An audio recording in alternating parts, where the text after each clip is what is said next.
Hey, Ben.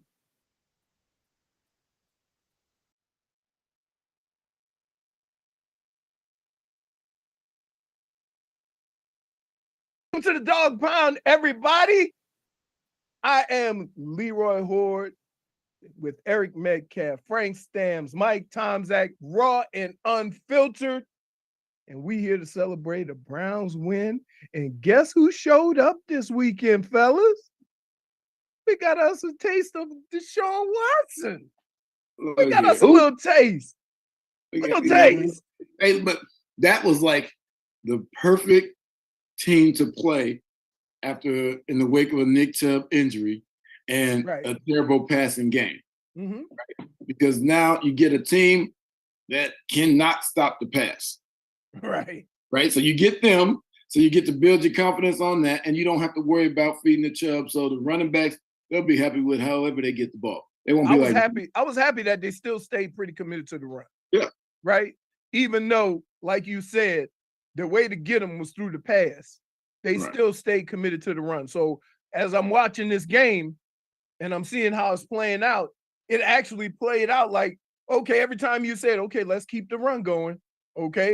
Ooh, now would be a good time for a pass. It always seemed to come out exactly like, ooh, if I was playing here, this is where we get them with this. And it just seemed to work out that way. But everybody looked comfortable. So that was the first game that I've seen Deshaun play for whatever reason, right? Where he dropped back, he was looking in the right places, making good throws, and they were moving the ball collectively with both the run and the pass. And the defense, when the defense get a lead like that, then they can eat. Look, I think they only ran the ball because they had to. They felt like we got to get in the ball at least a couple times. Because, I mean, what? Jerome carried the ball, 10, 11 times, maybe? Hold on, I'll tell you right now. For like 28 yards. Mm-hmm. 10 for 28, right? Something like that. And so correct. And so in doing so, it was like you said, it was just to keep them off guard. They knew that we were going to be throwing the ball. Tennessee's deep, their front seven is actually good against the run. I mean, when's the last time they've given up a 100-yard rusher? So, and when you're doing that, you're going to give something up. And so, well, that's it. But you know what, Matt? This is exactly one of those situations where I say that's when you need a Deshaun Watson. Mm-hmm. There's going to be moments during the season where you say, okay, here's how we can take advantage of him, and we got that dude to do it. Is that when you say that? Is that when you say we need Deshaun Watson against the Titans? No, when every game is different, Frank. Right? Like you can't, like, they ran for damn near 200 yards against who's a Pittsburgh? Yeah. So like you really didn't. You run the ball for 200 yards, you're supposed to win. Okay, let's start there. Okay, coming into this week, you ran the ball, but where you getting all your eating at is at in the passing game. So you go ahead on and say we got the weapons to do that. And now what it's starting to look like is, hey, you think we can win a game a number of different ways. You think Stefanski called a good game? Yeah, why not? Why wouldn't he? Like I said, every time I looked at the game and I say, wow, now would be a good time for this, it seemed to show up. Not saying that I'm better coach than them. No, I think if you would have asked me that question. Hey, Eric, do you think Stefanski called a good game? Based on the situation, yes. Based on who we were playing, yes. Because basically he said, Deshaun, go out there and throw that shit around the yard and complete them for me. Make me look good. And that's what he did for the most part. I mean, what was he, like 27 or 33? 27 33, yeah. Yeah. And so he was calling plays that he was being efficient with. But once again, I think it's one of those things where he didn't have to worry about Nick Chubb in there and getting him his touches and you think it's going to free Stefanski up a little bit without having Nick Chubb? I think it will. And I'm hoping it does. I mean, what do you think, Mike? You're quarterback. I agree with you guys. Donovan People-Jones, I think he's still a wild card. That guy needs to get some more touches too. And to your point, guys, I like to see Stefanski get that little grin like Schwartz has. Like shit's going well, baby. just going well. And he got into a pretty good rhythm, I would say, Deshaun, and the humility that he experienced the previous week. He probably had a good work week of repetitions, knowing he's had to have a good film session, knowing the defense he was facing. And, although arrows were pointing up for the passing game, and I just want to see, I'm a big Amari Cooper fan. I think that guy's, quiet, he does his job, said what he had, 7 catches for $116. And he just does a tremendous job running routes and being let's not forget the one they offense. whistled. Let's not forget the one Oh, they I know. whistled dead. How about that? Man, Twice. what are you looking at? Twice. What are you looking at? First they said he stepped out of bounds, but nobody threw a hat. Right? Right. They said he stepped out of bounds before he caught the ball. Nobody threw a hat, though. Then they said he stepped out of bounds while he was running. Wait. Very rarely are you going to see somebody miss a call with this much green in between the feet. Right? In the out of bounds. Like, you just don't see it. If it's close, I'll give it to him. Amari Cooper says he would have scored on that. You guys believe him? I can't say he did. Yeah. I can't say he wouldn't have. Right. Because You can't say he wouldn't have. I'm saying, do you believe him? Do you think he would? He gave him a couple shakes and he got a little space between them. He ain't no Eric Metcalf. Hey. Frank, I played my whole career without Eric Metcalf's speed with this theory. Just because you there don't mean you're going to tackle me. So I'm not just going to say that a runner with the ball, because somebody was there, is going to tackle it. He was, and wasn't nobody close to him at that point. So I can't say definitively somebody would have came and tackled him. Well, having played my career as a defensive guy and watching the coverage there and watching the position of that defensive back and watching him, as far as Amari Cooper doing his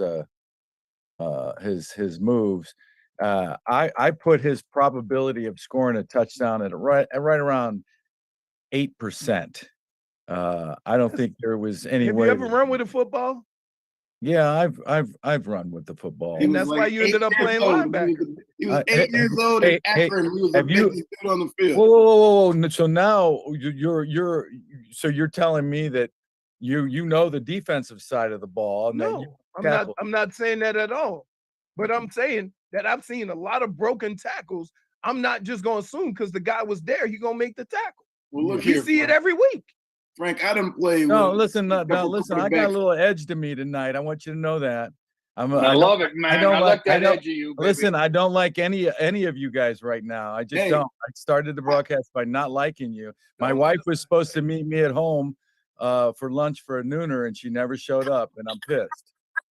Hey, because she looked at your damn hair and said she was there out there, but she peeked in and said, "Look at his hair. I'm out of here."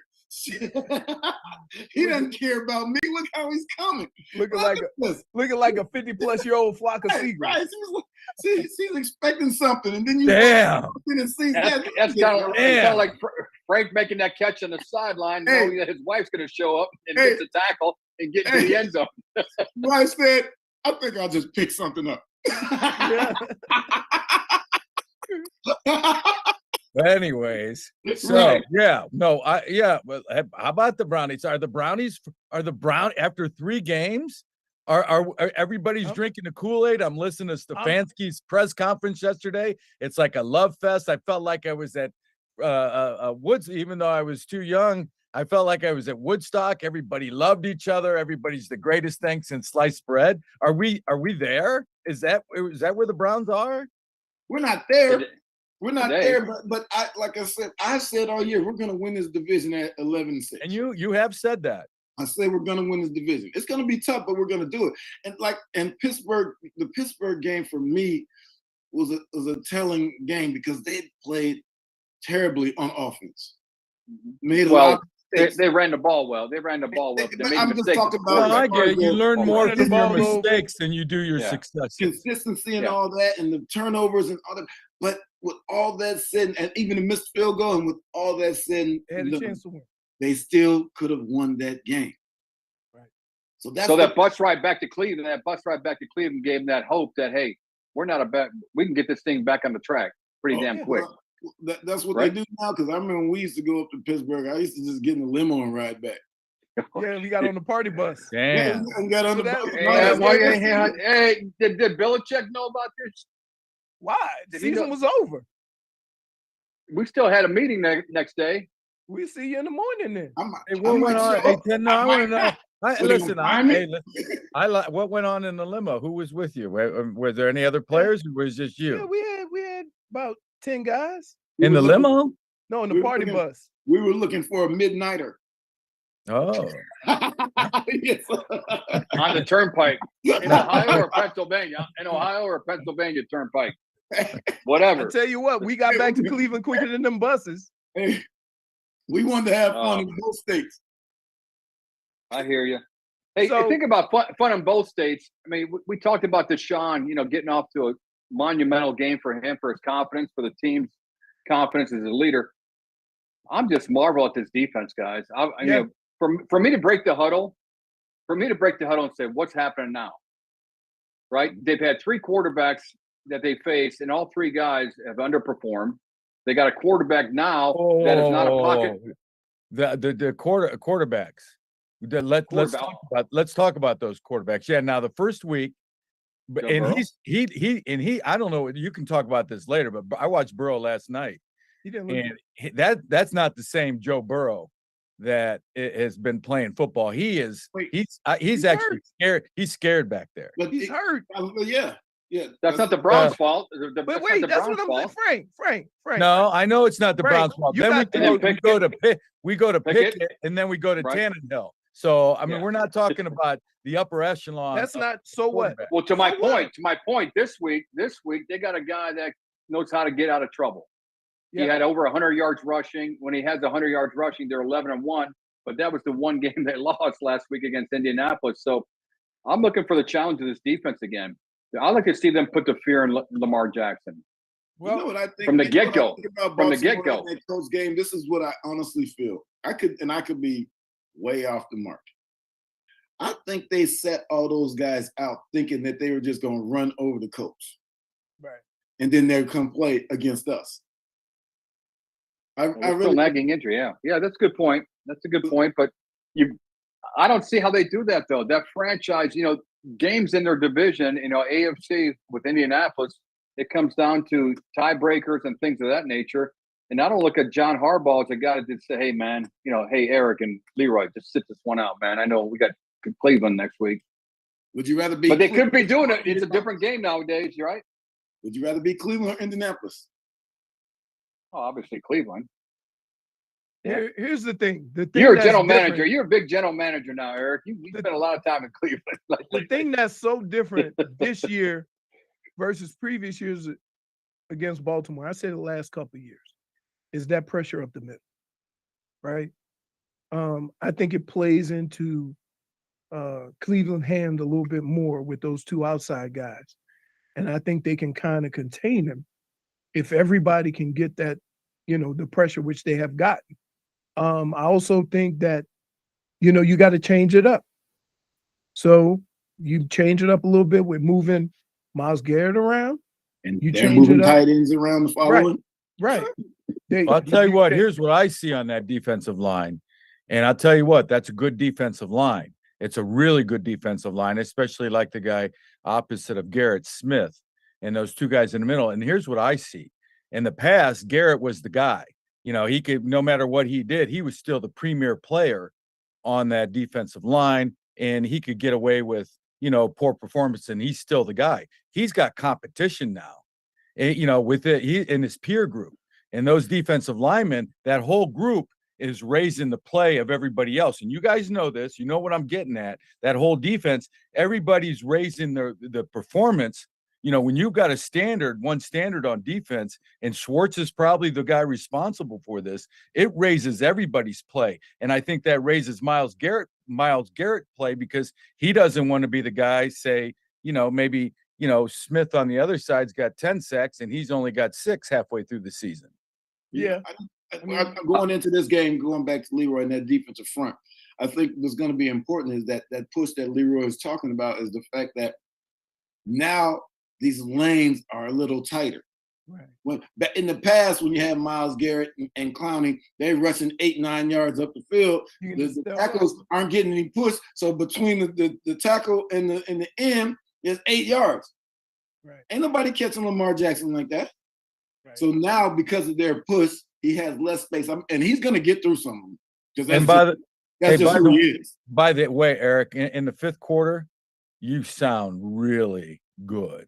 You sound really, really smart and really, really, really. I mean, you break it down good. You tell us why, as opposed to maybe, just other analysis on that, saying that, the Browns have to play really good against the Baltimore. When asked what do the Browns need to do to beat Baltimore, well, they need to play really good. What am I missing, Frank? Is this something new, or has this been going on for a while? No. I just happened to tune in on the fifth quarter, and I was watching. And who's on the show with me? Yeah. What? You heard him. Stop all of a sudden now you can't hear. You heard him. Anyways, you sound really good on that. Well, thank you, sir. Thank you. Sir. Fill me in. What am I missing? I need to tune in. I need to get a Cleveland station down here. Yeah. So, are there other former players on that set with you? Right. Just one. Dan Fike. I like Dan. No? I like Dan. Frank is crazy. He wants to bring this up, but then he want to stop. He walked right up to the cliff and looked over. Man, you know who wouldn't stop? You. Your ass wouldn't stop. Oh, why? Hey, let me ask you. My chest. Let me ask you a question. That backwards pass. Now, when I watched the replay, I'm listening to the game. I was coming back from South Bend, and I had to listen to the game on the radio. But I got onto the website and I looked at the clips. Everybody was losing it over this backward pass, but I saw it as he saw the receiver behind him. He tried to get it to him. Yeah, what did he? I guess. I mean, we've seen that a lot out of quarterbacks. We just haven't seen it backwards. That's all. Well, what they said in the post game interview was they were running a trick play. That's why he was way back there. That's the only reason why he would be way because back. He was way back there. Right. And so, but we know, and he threw it back there. But we know in these situations, in these games moving forward, you gotta just take the sack. Right. Because situational football. Yeah. Right. Exactly. And it's hard. When you're feeling it, though, when you're feeling it, you feel like the magic. Yeah. You know what I mean? Right. When you're on the field and you think anything will work, you just fight through it. Right. That eventually it'll work. But you got to sometimes be aware of your circumstances of the game. Like the last thing you need is to give away a freebie. Right. Yeah. To get him back in it, to give him some hope. Right. So and the freebie might have been them stopping us after the 16-yard game. I mean, loss, them kicking a field goal and possibly tying it up. Those are things in this game. It wasn't that situation, but in future, it could be the case. You also from a coaching perspective, you also got to think what could go wrong here. We ain't gonna do that. The hell am I running this? Right. Well, how many trick plays do you have in your game? You have maybe 3 or 4 deceptives going into a game all year. No, they carry it with you and everything. So TJ, so at 24-3, why are you running trick plays? To get it on film for the next week. Coaches get greedy. They want to get it on film. They had it in training camp. Here's a chance to rep it. You got somebody upstairs saying, "Hey, here's a good time, Kevin. Here's a good time to do it." And he got behind that magic, curtain and said, "Okay, blah, blah, blah, blah, blah, flip, flip, flip, flip, flip, flip." Eric, why not? You got momentum and everything. The game's in hand. Their offense isn't doing anything. You're on the plus side of the 50, right? Plus side of the 50, I believe. No, they were. Why not take a chance? They were the minus.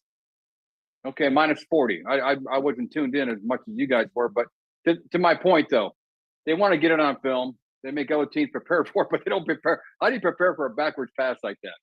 Unless good answer. Browns Nation, you're listening to In the Dog Pound with Mike Tomczak, Frank Stams, Leroy Horde, Eric Metcalf, talking Browns football from the 80s to the 90s to the present day, reviewing week 3 versus the Tennessee Titans, where the defense showed up again and just kicked some ass. Offense behind the big play of Deshaun Watson, put a lot of points on the board. The takeaways, Schwartz after game 3, Schwartz making a big impact. Maybe Deshaun Watson, minus Chubb makes it easier for Stefanski. I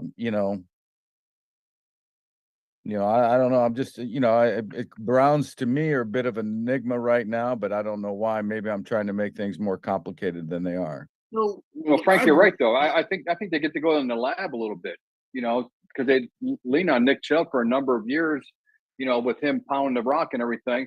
But you look at, the personnel groupings they put in the game. They're still trying to, Kareem Hunt, what did he get, like 6 or 7 carries, I believe? 5 carries. 5 carries, okay. So they're trying to work him in, but Joku, tight end, they're trying to get some, balls to him and everything. Yeah, I didn't hear his name mentioned on the radio much. But it hasn't in the last couple of weeks, right? And until he had to fumble last week against Pittsburgh. But to your point, guys, I think Stefanski is good. He's feeling good about where his team's at. He has a confident defense. The kicking game's pretty solid.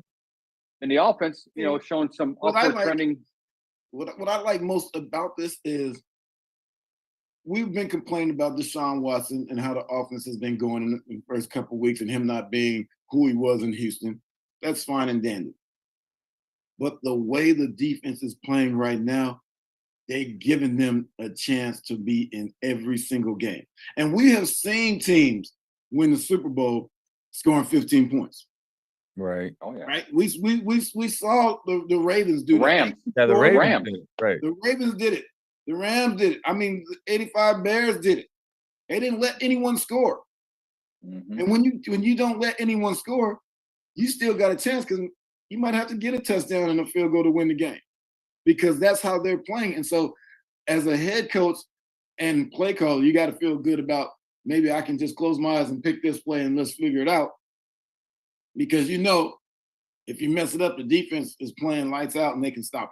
Right. The other thing is it gives you time to get everybody on the same page. So if you notice, they got so many opportunities this past week that they were able to get comfortable in offense and run and be comfortable, driving the ball down the field and using different, formations and things like that, and using different guys on the offense and kind of almost expanding a little bit of what they could do.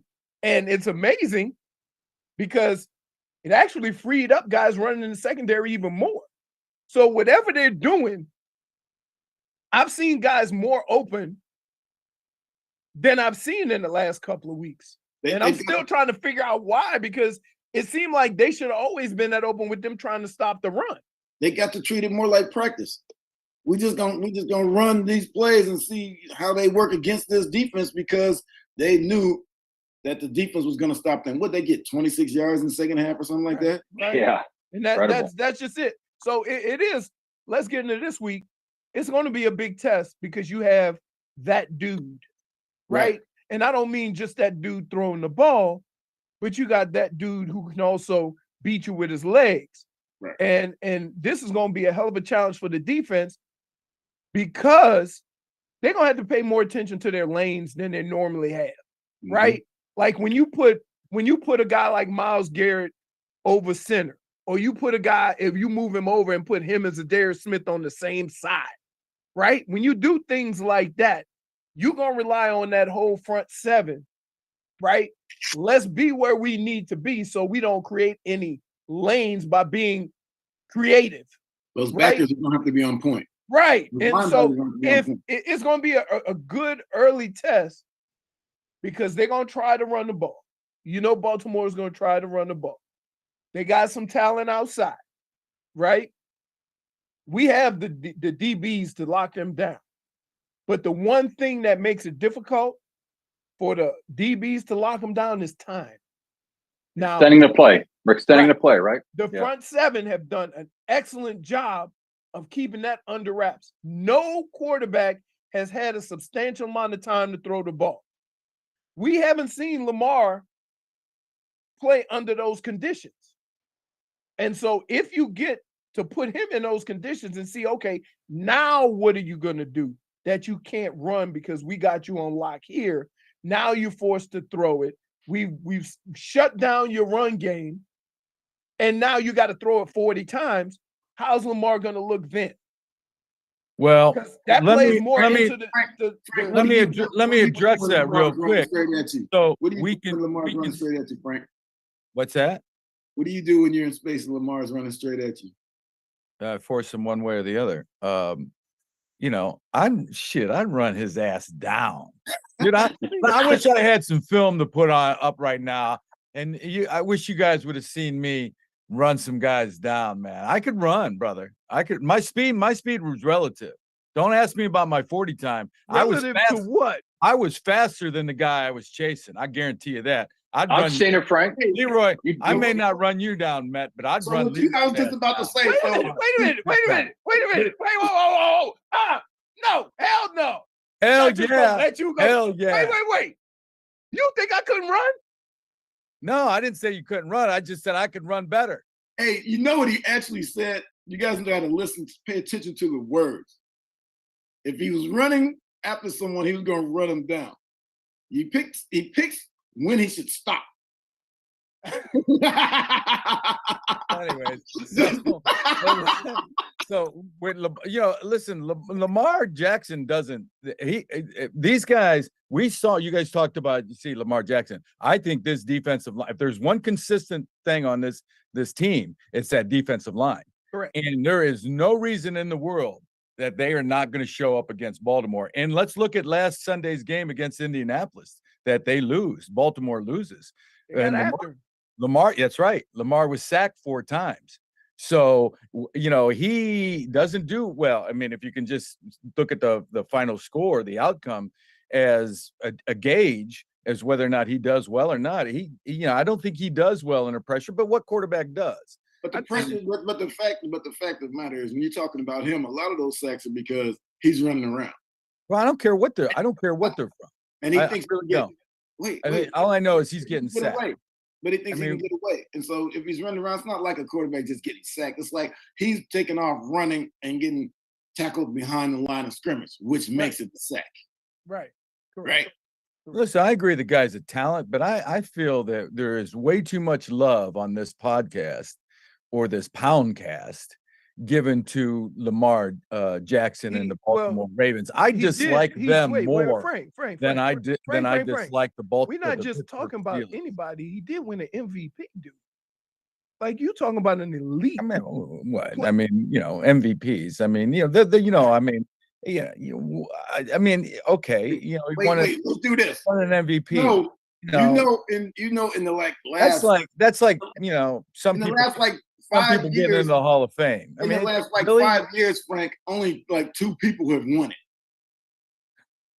2 or 3 people in the last 5-6 years. Mahomes, Aaron Rodgers, Lamar. 3 people. I didn't vote for him. I didn't vote. You can't just be. He didn't need your vote.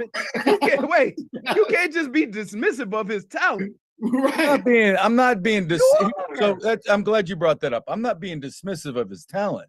He's talented. I remember a couple of years ago when he came to Cleveland and he came out of that locker room with 4 minutes to go and pulled off and pulled off his jacket. He took his shit, came back and beat our ass. And beat our ass. No, I get it. I think he's that kind of player. But he, when a team is playing well against him, a defensive team is playing well against him, I think they can make him look bad just like they can make anybody. Yes. They can make anybody look bad. And the Browns have done that. They made every quarterback look bad so far this year. That's what I'm trying to say. Thank you, Leroy. But even last year, the Browns did make him look bad. In fact, he threw 4 interceptions against the Browns, but at the end of the game, he didn't care and he won. Right. And so that's So I guess that's my point. Is I don't think he cares as much now as he did a couple of years ago. The talent level is that he doesn't care. He doesn't care about the mistakes he's already made. That's what you have to worry about with him. It's like it never happened. I couldn't agree with you more. I say the players, and I don't care what you are, tennis, basketball, football, a player's worst enemy is doubt. It's worry. The last thing you want to ever do is worry about anything and just go out and play. Well, Odell Beckham, has he made the scene yet this year? He did, but the first 2 weeks. He got hurt the second week, right? He was one of the 7 guys that they held out last week. No, he got hurt week 1. Week 1. Then he played week 2. Then they held him out 3. And so he's going to come back for against his former team. And the Browns fans are going to boo the shit out of him. You know that. Yeah. Uh-huh. And Harbaugh's one of those type of coaches who's like, we're going to get him a touchdown. That's how he coaches. We're going to get him a touchdown. They're going to at least try to. Is he a threat? Is he still a threat, you think, with our secondary and our pass rush? I mean, you got to check him. Obviously, you got to know where he's at, right? I just think they have more talent outside than they've had in a while. And so it might not necessarily be him, but the combination of a couple of dudes running free along with that tight end does give them the ability to have some guys open. That being said, you decrease that time that he has to look, right? And that changes everything. You make him have to throw that ball a half second sooner than he normally would. That's what chaos is in the secondary, because now he's got to anticipate. And a lot of quarterbacks don't have the ability to anticipate. Like they need to see it, right? They need to see it develop. And if you don't have that time, now you're guessing. So that's a lot of times whenever Lamar has gotten in trouble with the Browns, throwing a bunch of picks or whatnot, is because they took that time that he's normally had and shrunk it by just enough to make him have to guess. But then one of the times was when you were taking Mark Andrews away. That was his guy. Right. But now he has Mark Andrews. He has Odell. And Zay Flowers is damn good. Yeah. And so there's gonna be opportunities. It all depends on what these guys up front can do. Once you, like you said, shrink that time. It's that time. Yeah. Because even if a guy runs free, even if a guy gets by his defender, if he ain't looking that way and you get up on him quick, they're gonna show that film and say, if he had a little more time, this guy was wide open. We see that every Sunday. Hey, explosive plays, guys. You know, that's what the Browns have done tremendous, except for that one, mess up against the Steelers on Monday night when that guy was streaking down the middle of the field, Pickens, for that long-ass touchdown. But they kept everything in front of them. They want teams to try to drive the ball. And I don't care if it's, high school football, FCS football, NCAA Division I football, or professional football. Explosive plays have to happen in order for you to have success. Very few teams can go 10-play drives. Right. Very few teams can. Wasn't that Belichick's theory? Belichick's theory was, it was. If you go 10 or plus more plays in a drive, the offense is more likely to screw up than the defense. And even on some of these long throws down the field that we've given up, a couple that we've given up, they've basically been perfect passes and great catches on the sidelines. Right? Yeah, Pickens had one right. I agree. Yeah, they were there. It was just tell me what you guys. Like I said, I didn't get a chance to watch the game. The little I heard about Hunt, evaluate Hunt in that game. Just getting his feet wet. Like he got a little playing time, got an opportunity to see where he was. They got an opportunity to see where he was. I think as the weeks go by, his number of plays will increase. Do you think they want him to? Do you think they eventually want him to be number one? No. That's it. But you need to have that guy, because here, There's going to come a point in time in the game where you need to run the ball and you need somebody that's going to push the pile. They don't have that guy. Kareem Hunt is that guy, right? And they used to do that even with Nick Chubb. They say, you know what? Put Kareem in, let him go push the pile a couple of times. Let's wear him down. Let's do this. It's 4-minute drill. We got the best offensive line in the game. Let's go and just take Kareem Hunt and just ram it down their throat. There's going to be moments in the game where you're going to need that. And so they just trying to get him up to speed so that he can get those 10 to 20 plays. But he's not going to be the main. He's not going to be the 20-play guy. I think the way the offense has opened up a little bit, I think they're more comfortable with Jerome Ford and what he can do inside and outside to use him on a regular basis and then bring Kareem Hunt in for a change of pace. And that's what Kareem did the whole time he was with the ball already. Exactly. That's what he was doing. But Kareem also, he comes in the game and he also is one of those guys who can split out or play in the slot and run routes. So it gives Stefanski more options. He can go out there and do a lot of things that say the Jerome Ford can't do. I mean, he's serviceable when he goes out there and he runs a slant or the slant and go like he did to get the touchdown. But he got the slant and go because every time he's been out there, he had only run slants. Right. Speaking of options, this podcast is not complete until we welcome in Hanford, my man, Top Dog. What's up, Hamp? You're in the dog pound. Thank you, Big Dog, and I apologize for being late there. But I have to say this: I thought Kareem Hunt was going to get a little bit more than 5 carries. I think when you look at it, he only got 5 carries. But guys, every time I look at this Ford kid, and you guys you and Leroy know a little bit better than me, but this guy, I think he could carry the load. I mean, because when you look at him, I mean, when he hit those holes, I mean, he's a back that looked like he belonged and looked like he's ready to step into Nick Chubb's place. Obviously, we know he's no Nick Chubb, but the guy looked like he could do it. Here's the deal, though. That's why they let Kareem Hunt go, because they had Jerome Ford. So just bringing Kareem Hunt back don't mean you lost any confidence in what Jerome Ford could do. Right. And it didn't help that he came in to replace Nick Chubb and then took it to the house. You know you're going to kick the tires on that a little bit more. Yeah. So, yeah. But it's just one of those things.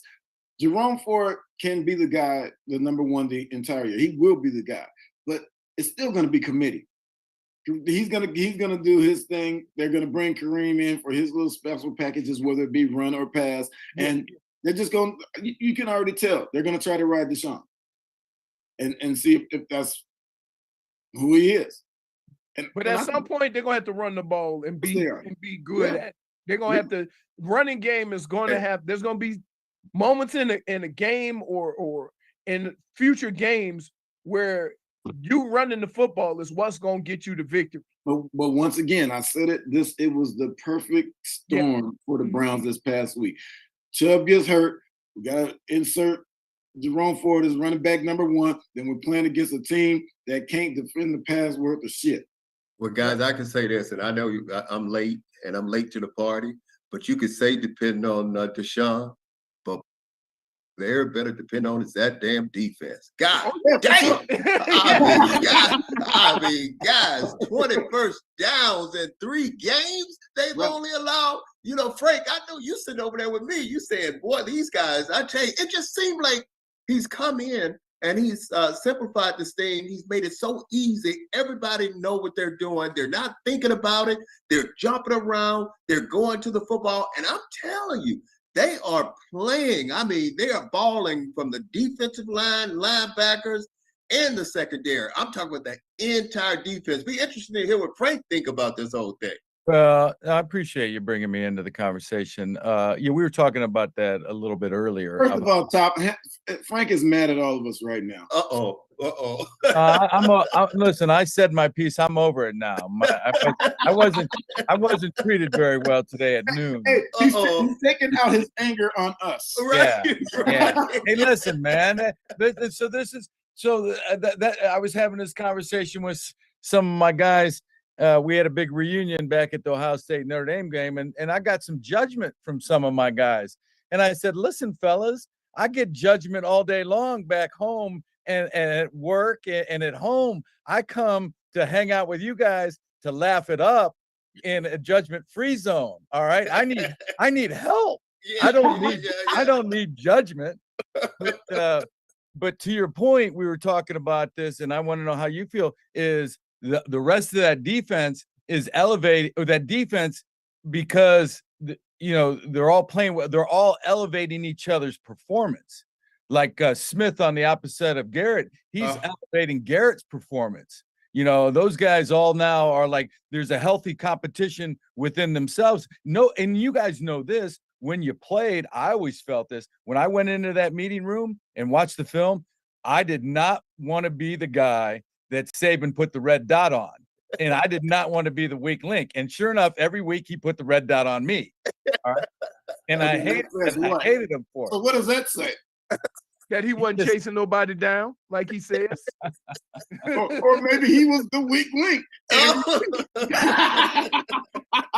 I want you to know that was a little self-deprecating humor. All right. I wasn't being serious, but I did. Your motivation is you don't want to be the guy not playing up to the level of everybody else. Or without effort, right, Frank? Frank, you were the effort guy. Yeah. I was the effort. We're talking about this defensive line. Effort, Frank. Guys have made it so much easier for everyone. Yes. Right? Yes. Because that pressure, you get these guys, this defensive front rushing like they're rushing.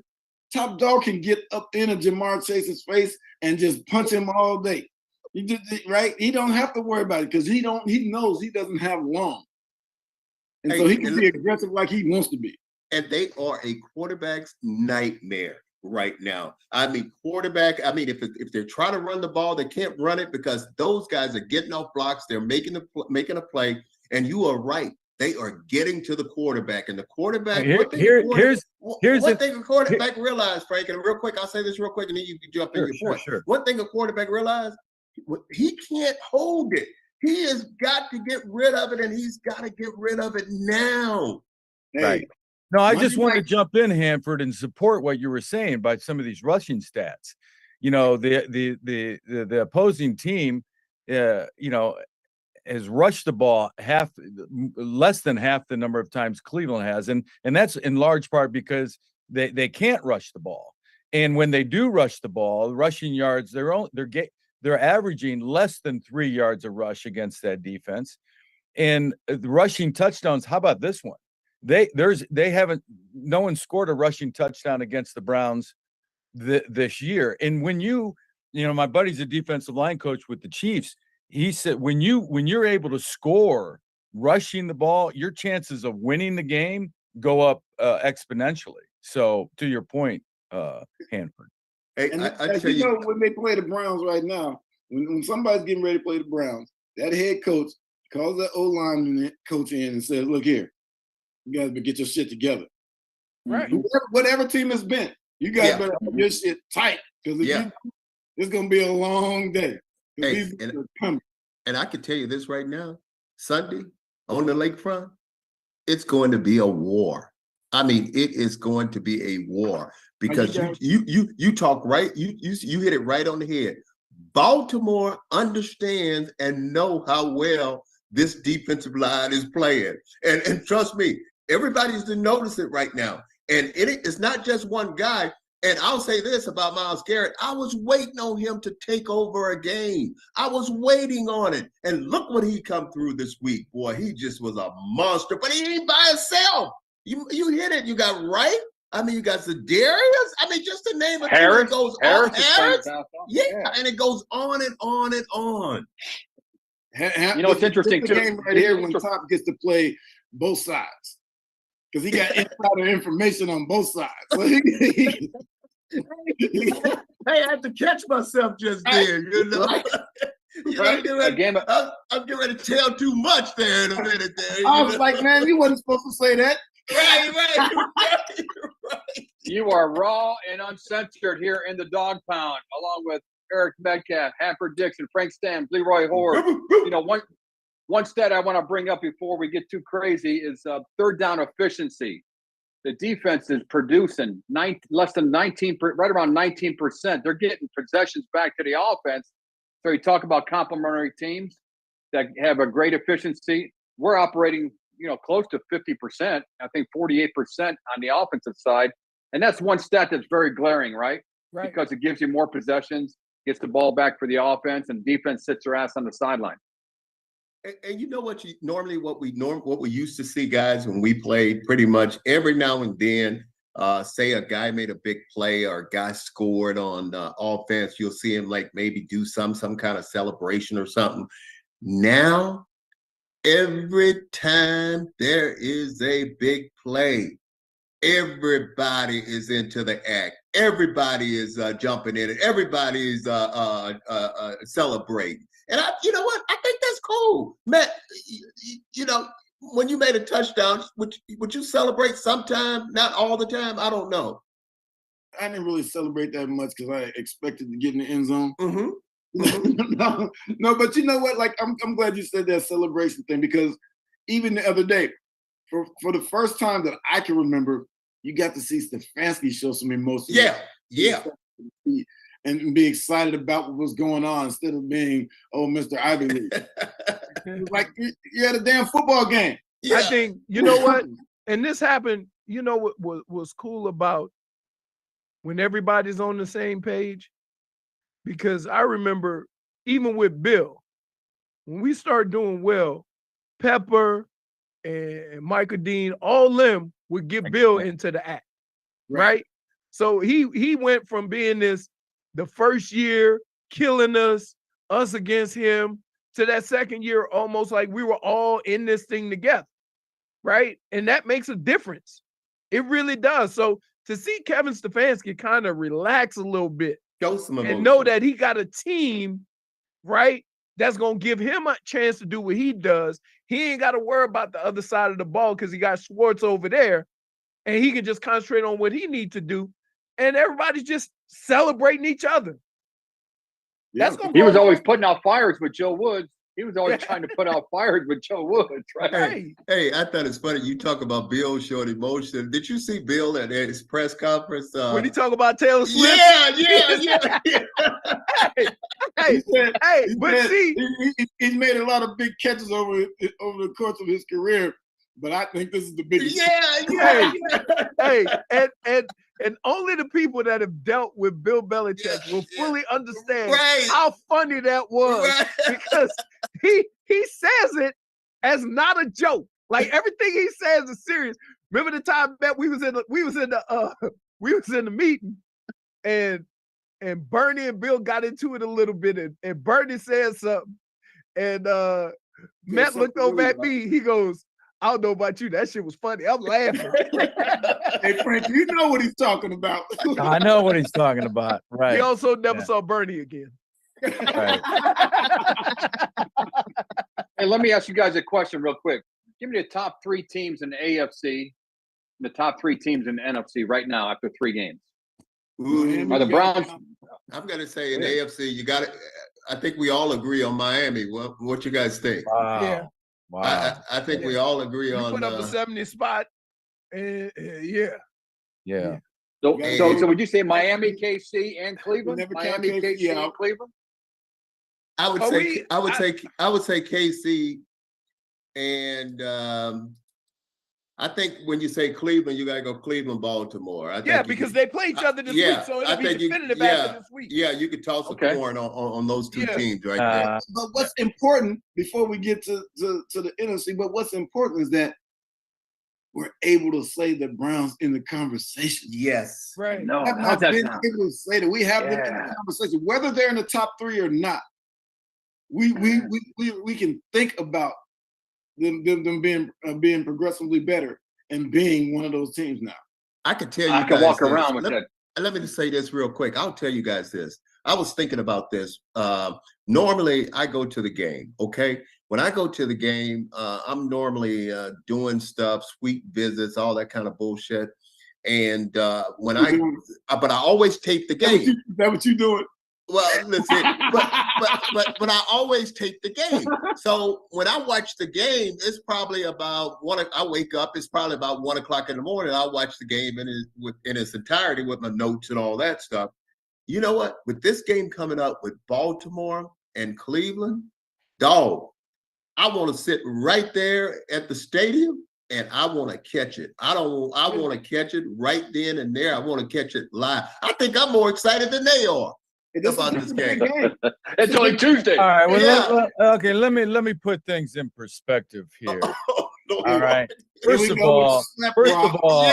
I'm gonna bring everybody down to earth. Cincinnati's 4 points away from being 0-3. Well, they should have scored them points. Yeah, and Pittsburgh, I think they've only scored 55 points offensively. So there's no juggernaut there. I don't say that there's not a well-coached team, but that team, I stick with my prediction that they'll be the cellar dwellers in the AFC North. And Tennessee, Vrabel will be lucky if he's not fired by the end of the year. That team they're bad. They're bad. They're bad. Thank you, Hanford, for recognizing that. They were bad.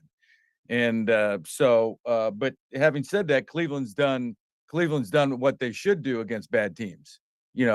Outside of, if you look at that, this defense has given up only 30. When I look at the points for and points against in that column, Cleveland's given up points against 32. If you take away 14 of that in the Pittsburgh game, they've only given in 3 games, only given up 18 points. That's an outstanding defense. So that, to me, over 3 games, and I think that's a fair judgment. That you can make. That defense is pretty damn good, and they're going to show up again this Sunday. Remember the first 2 games? Remember the 2 games, the second game, third game last year against the Jets and then San Diego when they had the game 1? Oh, yeah. Remember that? We're not seeing that team this year. No. Because everyone knows what they're doing. Everybody knows what they're doing. They know where they're supposed to be. They're getting to their spots. And so they're able to make plays. But once again, and we're going to keep harping on it, that defensive line is making it easy for them linebackers and secondary to be in their spot. A monster. They are. They don't have to be there long. They don't have to be there long. And you know what they're saying? Meet me at the ball, baby. Meet me at the ball. Okay, 3 top NFC teams. 3 top NFC teams. Frisco, Philly, Dallas. Yeah. Yeah. Cardinals said differently. Oh, hell no. Cardinals won a game, but come on, let's don't get carried away now. Hey. What Dobbs? What Josh Dobbs? Hey, they just made Dallas mad. Then the Cardinals, they won that game, and then Bidwell called down and say, look here, you can win 1. That's it, buddy. We got to get these picks. We got to get these picks next year. Right. Don't go overboard. Hey, I got to ask you guys. Go ahead, Frank. We talk about games. I got to ask you guys, help me understand the whole Taylor Swift Kelsey thing, because if I would have ever said that to a woman when I was playing, that I threw the ball in her court, I don't think I'd ever see that ball again. I don't think she'd ever show up. That's because you ain't Travis Kelsey. I guess that. Everybody ain't got it like that, Frank. Leroy, don't let Frank fool you. Frank's got game. Don't let him fool you now. Don't let him fool you, Leroy. Fool you now. He got game. I do remember one time, Frank, we played a game against the New York Giants in 1987. They were coming off the Super Bowl championship opening night, and we had great success against them. We beat them up pretty good. Sacked Phil Simmons, I think, 10 times, and we're out late and everything. I end up at this nightclub, and this girl taps me on the shoulder. Ooh. And her name was Seika. Ooh. And I don't know if you guys are watching any videos, XX videos or something. Yeah. Aren't you that guy that played quarterback tonight? And I said, she had this big boa snake around her shoulder. Leroy, move, go down that one. I want to hear how this is. Around her neck. It was Finish the story. Yeah. I just said, I got to go. I can't mess with this snake. I'm worried about that snake around your neck right now. That's right. So to your point, Frank, you throw it out there, you put a line out there. I'm certainly not comparing Kelsey to myself, but I'm saying, man, that I've heard some lines and hey Frank, I would bet on you, big dog. I would bet on you, big dog. Yeah, but you're a good teammate. Frank, you're a good team. I need some love and understanding. Give us one story, Frank. When you walked back through Notre Dame this past weekend, get back on campus, did it bring back any memories? Yeah, to be honest with you, Mike, maybe a few. That campus is so different. Everything has changed. I got lost 3 times going to the stadium. That's the honest truth. There was a reception there on Friday night, and I couldn't find my way to the stadium. There was such a build out. But Frank, that didn't have nothing to do with the build out and the stadium and all that. We understand what was happening. Everybody is expanding their universities right now. Yeah, Frank, he wants the good shit. Frank, you was back there with your boys, I was listen, let me tell you. Now, you know what? Listen, I said I had this conversation with a buddy of mine. I called him Monday, and wait, can I stop? Yeah. I want to tell you something that I'm going to tell the fan. Browns Nation, you are listening to In the Dog Pound, raw and unfiltered. You hear that, Frank? Right. So I'm going to give it to you raw and unfiltered here. So, I behaved myself. I was with my son and daughter. Okay. On Monday coming back, I really did behave myself. I believe you know. Yeah. And, I was coming back on Monday, and I said to my friend, I said, when did everybody become so mature? Yeah. I was like, I didn't know anybody anymore. Everybody was that alumnus that we all laughed at 35 years ago. And but oh well, it was a great time. Hey guys, real quick. Denver. I watched every second of it. Did you? Hey, it was horrible. Was it as bad as it sounded, Leroy? Yes. Ask all you guys this question. Who would have kicked the field goal? Hey. Who would have kicked the field goal? The fans booed. Bill Belichick. The fans booed. Well, I mean, any of us. I'd have had to kick it. I would have kicked it. I would have tied the record, dog. I would have tied the record. You broke the record. You should have stopped the shit. Because you got to let them know just how bad they are. You know what's crazy? They put the second team in, and the backup had 200 yards rushing. Hey, whoa! What do you have? 2 TDs? Yeah, 2 TDs. 4 TDs. We had 2 guys with 4 TDs. Wait, they have no field goals. 10 tries, 10 touchdowns. Hey, how bad is that? That's why they should have got at least 1 field goal. That's pretty bad. That was pretty bad. Dude, you ain't never hold them to a field goal ever in a whole football game. Hey, well, it'll be interesting this week because Denver talked all that shit about the previous coach. Yeah. Ooh. I bet you Hackett in Detroit say, but I didn't give up 70. They put a 70 piece on him. They walked in Kentucky Fried and say, I want 70 pieces. Hey, Shannon Sharp said they put a 50 piece. I'm having a party, Hey, Shannon Sharp said they put a 50 piece and 20 flats on the side. Yeah. I was gonna get that extra 3-piece of lemon hot. But I decided we didn't need it. Well, guess who plays Denver this weekend? Pittsburgh. Chicago. Oh my God. But that's gonna be a tickle fight. Hey, someone will get fired after that game. Whoever. It ain't gonna be Sean Payton. Right? No. Or what does Cleveland have to worry about against Baltimore? Besides Lamar Jackson. Besides Lamar Jackson. You can't stabilize him. That's it. That's it. That's the key. If you can't contain Lamar Jackson, you're gonna look terrible as a defense because he's been doing it his whole career. Well, how about the receiver? If you contain him, can't nobody. It all starts with Lamar Jackson, though. Yeah. And guys, containing the receivers is part of containing Lamar. Right, because exactly. when he starts running around and doing his thing, these dudes just run around too and get open. All right, so we neutralize Lamar Jackson when we make him throw from his spot in the pocket. We make him throw on time. Who do we have to worry about him throwing the ball to? Zay Flowers. Flowers? He can flat out run. That little kid is something else, man. He is something else. And is OBJ, is he still going to be out this week? I think they're all going to play this week. He'll make it back. He'll make it back for one. But look, can we stop? Top dog, you know damn well whether he's going to play or not. You done had your talk with Ozzy. You know who's playing and who ain't playing. You just telling us. Hey, dog, it's gonna be a game. I can't wait. I want to see every second of it.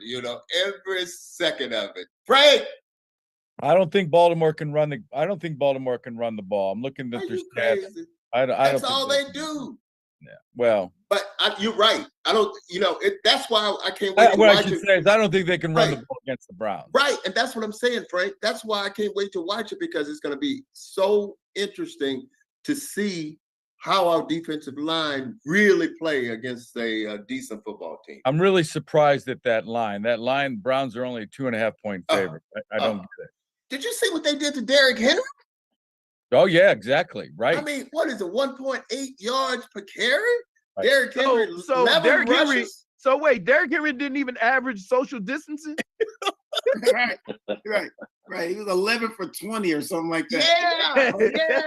Yeah, 11 for 20. So if he was in the stadium, he'd be too close. He'd catch COVID. Yeah. Hey, I'm gonna need you to back up. I know you can, but I want you to.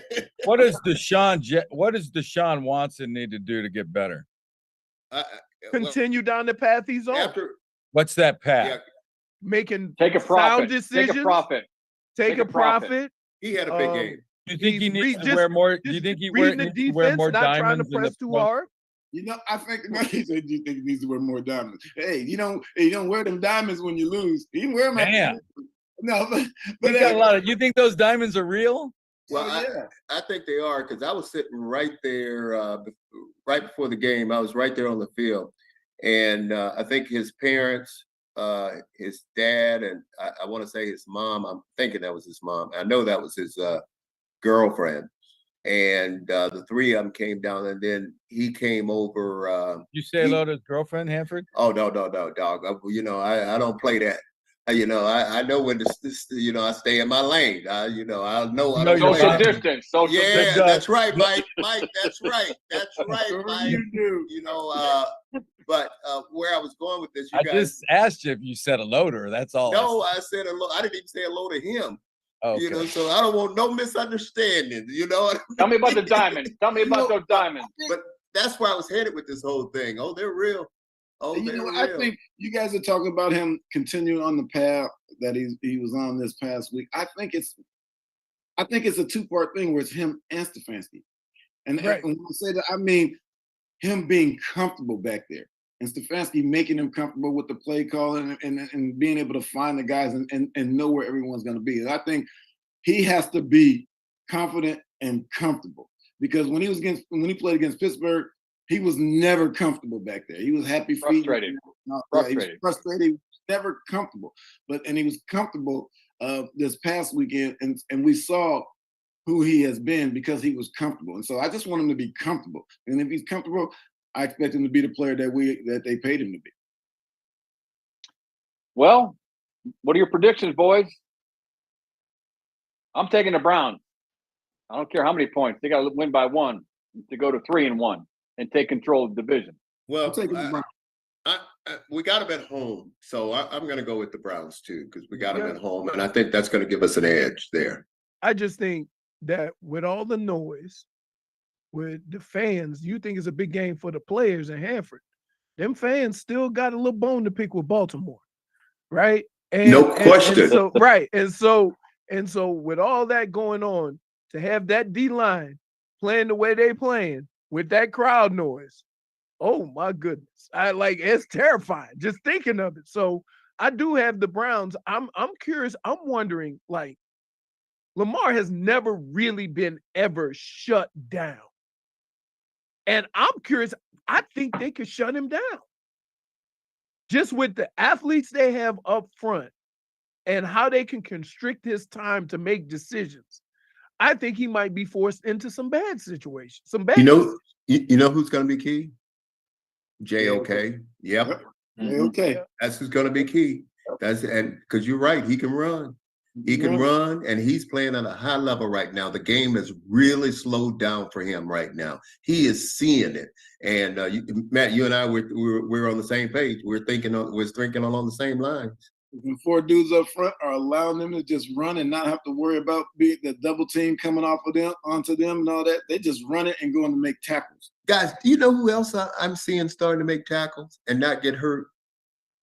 Ward, Denzel. Ward. I mean, it's a beautiful thing to see. He gonna put himself in harm's way now. Yeah, he gonna do it whatever, but he ain't getting hurt. But he always up in the mix. Yeah, to see him, man, he's trying to come up and make a tackle right now. So I like what I'm seeing. You think all of them? Let me ask you this, Hamper. You think that's all building because they see the way that D line is playing, and so in the secondary they're like, I want to eat too. There ain't no question about it. There is no question about it. All of them want to eat. And they're trying to feed everybody right now, and everybody want a piece of that pie. And I want Frank to feed me. Frank, I'm waiting for your decision, Frank. You're just crunching numbers over there, man. You don't like that. I am, man. I'm crunching numbers. I agree with you. You know, every we were talking about that early on the podcast. I just don't. I just can't believe the line's only 2.5. I think the Browns will win by 14. I think they'll shut down. I think they'll limit the Ravens to 14, 17 points. I think they'll again score maybe, I got the final maybe 25-17, 25-14. So 25. Yeah. I was thinking the same. How the hell you get 25? What are we doing to get 25? Hey, what you guys been doing to my boy tonight? Yeah, man. Then listen, those guys don't. They're jealous of me. Right? Jealous. You guys jealous and envious. And Leroy's mad because I told him I was faster than him. Well, last week you were jealous of me. Hey, right? Hey, Frank. There's a lot of things I love about. brothers. I ain't never been worried about you being faster than me. Yeah. You see all them pads, it didn't mean I couldn't run. Hey, look here. I'm not worried about Frank playing in his prime beating me now.